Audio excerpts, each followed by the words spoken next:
All right, test, test, test. All right. So here we are. Today we're going to go over my squatting technique, a little brief analysis on squatting technique and what we're looking for and how to stay injury free performing these exercises. So, first things first, the plate's blocking my head, but if I were to draw a straight line from the back of my head through my heels, you'll see that everything's in line from my shoulders to my hips, my knees to my heels or the middle of my foot. All right, and that's how we want to start off our squatting technique. The three joints that we're focusing on are our hips, knees, ankle slash heel. Okay, these are the three joints that are primarily used in the movement. And the most important area in order to be able to squat would be our thoracic lumbar region, the center of your back going into your lower back, to help stabilize this weight. All right. If you're not able to stabilize to this region, squatting is almost very impossible for you to do. Also, if you have very tight hamstrings, it also can cause some more issues.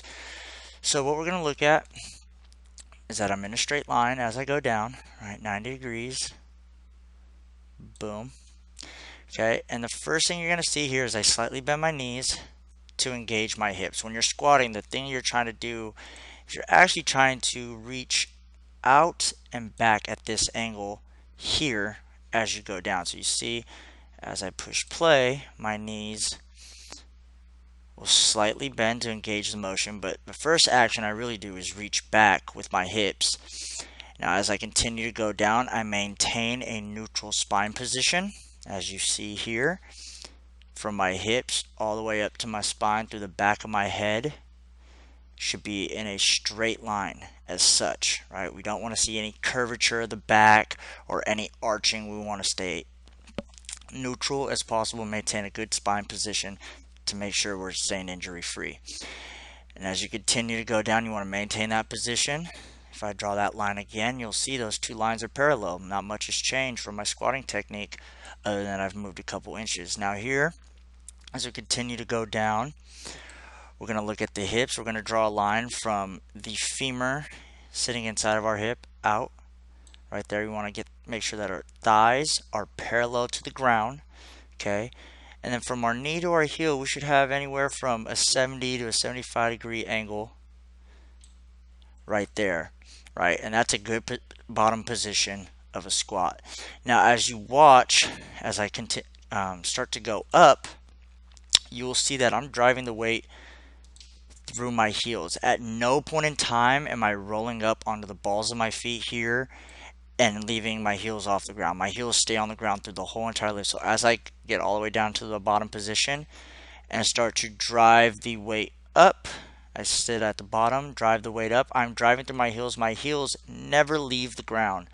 And as you see, that spine position is maintained through the course of the lift. Once again, all right, and what we're focusing on here is getting triple extension, as we talked about the joints earlier, through the ankles, knees, and hips. And once we come to the top, we want to see a straight line between those three joints. So if I were to erase those circles, draw a line from the center of my hips down through my knees, boom, 90 degrees, you see a straight line there. Now let me backtrack just a little. I want you to pay attention to right here with my hips. Notice as I come to the top that I actually tuck my hips forward to activate the glutes to make sure that we're making this a complete movement and that I'm back in a neutral position. That is very important. Most people finish their squatting technique back in a position here and call that a complete rep. That is not a complete rep. We want to make sure we tuck those hips all the way forward.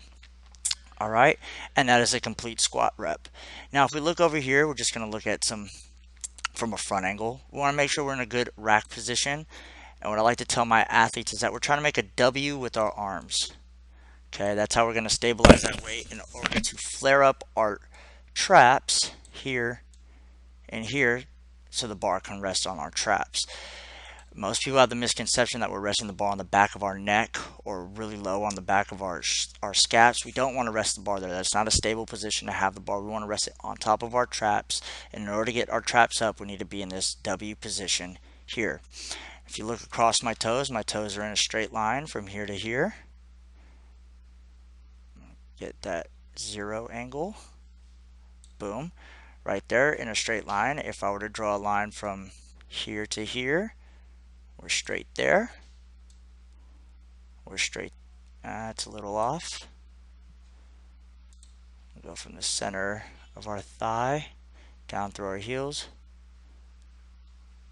Boom. And that's where we are, right? You're not always going to be perfectly straight. It's almost impossible, but you can get darn close. So, and as we go down, we're looking particularly at the knees here.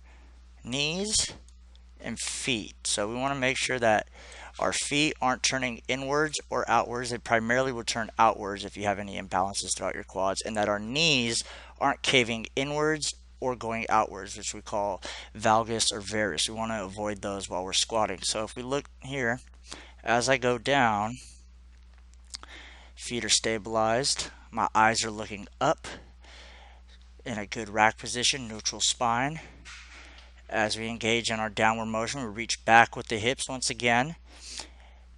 Special attention to the knees in relation to the feet. If I draw a straight line down, boom, they are still in line from the center of my knee to my foot. They are still in line. Voila. And then once I get down to the bottom of this lift, if I draw a straight line across my hips,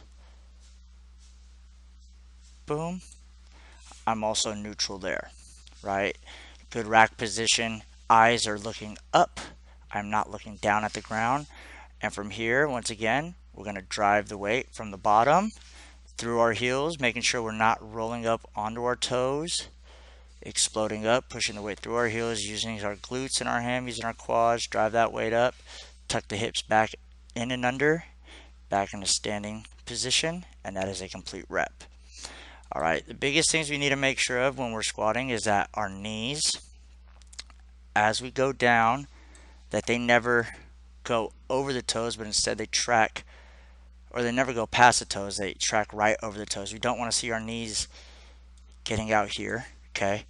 We also don't want to see any curvature of the spine. So if we have, here you sometimes can get some really curvy motions through here where you start arching like this. We don't want to see that in the back. We want to see a nice straight line from our lower back all the way up through the back of our shoulders to our head, just as such. All right, and the most important of all, when we're driving the weight back up, we want to make sure we're driving this weight through our heels and not the tip of our toes. All right, thank you.